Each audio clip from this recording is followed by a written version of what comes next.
రాజ్యసభలో మాజీ ఎంపీ హర్భజన్ సింగ్ అయితే పిల్లల విషయంలో ఆవేదన వ్యక్తం చేశాడు.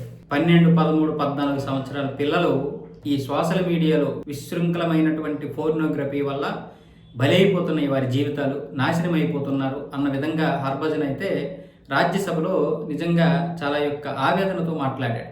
పిల్లల్ని దయచేసి రక్షించాలంటే ఈ యొక్క ప్లాట్ఫామ్ని నిషేధించండి, సోషల్ మీడియాని నిషేధించండి అని కేంద్రానికైతే నివేదించుకున్నాడు. వాస్తవమే ఇది. హర్భజన్ సింగ్ మాటల్లో నిజాయితీ ఉంది. ఇప్పుడు సోషల్ మీడియాని కనీసం 15 సంవత్సరాల పిల్లలకైనా బ్యాన్ చేయాలి. పనికిరాని అకౌంట్లన్నీ ఓపెన్ చేయడం, లైక్ల కోసం కూడా చాలామంది ఆత్మహత్యలు చేసుకుంటున్నారంటే పరిస్థితి ఎలా ఉంది. ఇక ఈయన చెప్పినట్లుగా పోర్నోగ్రఫీ వల్ల ఎంతమంది జీవితాలు నాశనం అయిపోతున్నాయో తెలియదు.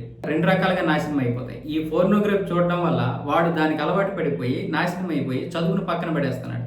అదే పోర్నోగ్రఫీ వల్ల వాడు ఇతరుల మీద కూడా దాడి చేసేయడానికి ప్రయత్నాలు జరుగుతున్నాయి. అలాగే విపరీతంగా మందుకు కూడా బానిసలు అయిపోతున్నారు. ఈ విషయంలో సినిమాలు కూడా మనకేమీ తక్కువేమీ కాదు. ఈ మధ్య వెబ్ సిరీస్లు వచ్చాయి, వాటి మీద కూడా నిషేధం విధించాలి. ఏం మాట్లాడుతున్నారో, ఏం సీన్లు తీస్తున్నారో తెలియడం లేదు. మరి దాని మీద ఎందుకు బ్యాన్ చేయరు? పెద్దలు చూస్తారనే, అవి కూడా చిన్నపిల్లలు చూస్తారు. అన్ని విధాలుగా కూడా ఈరోజు సమాజం నాశనం అయిపోతుంది. ఎవరికి కూడా బాధ్యత లేకుండా పోతుంది. అంటే కనీస బాధ్యత అన్ని ప్రభుత్వాలే పట్టించుకోవాలని ఏం లేదు.